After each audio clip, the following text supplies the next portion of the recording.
Alright, welcome back to How to Level Up in Standard.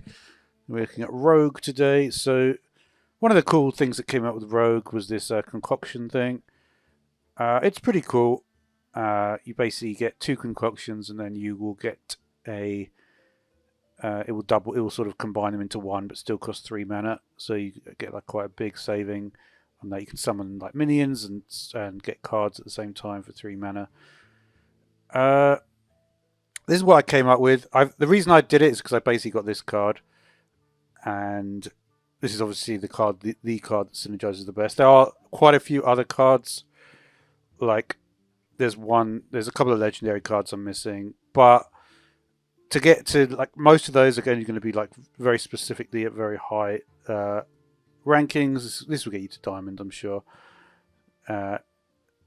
Basically, yeah, it's like I put this one in there. That was one of the last things. Like, basically, got all the concoction cards pretty much. If I look at the things,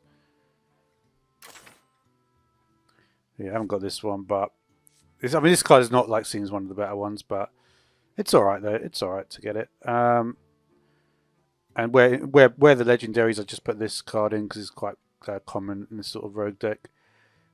But yeah, this deck is pretty fun to play.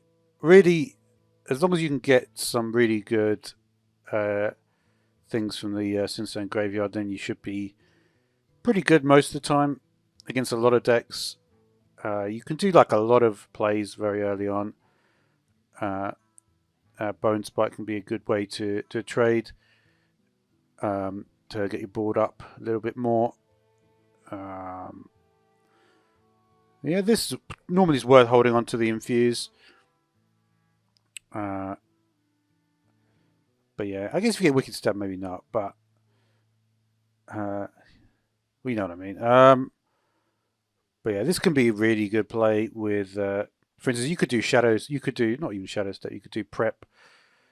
Prep Coin, Ghoulish, and then you could get the concoctions out.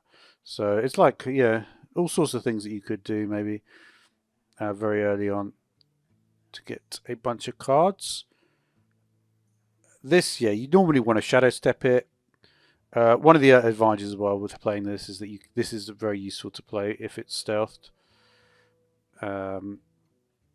because you can very often, like, AOE is not strong. That's the one thing I probably noticed, is that AOE is not strong in this new update. If you have this thing stealthed, it's not going to die. Yeah, I can't think of a situation where I've done that and it's died. So maybe there is. I haven't looked into detail all the cards, but yeah, this is, yeah, and obviously you can see good draw here. And yeah, you're gonna get like a bunch of cards, because what the reason you can play this is because often the concoction will give you cards that cost 3 less from another class. The concoction is actually quite cool that it's not your opponent's class, it is another class. So it doesn't actually matter if you're playing rogue. But yeah, that'll do for now, so thanks for watching.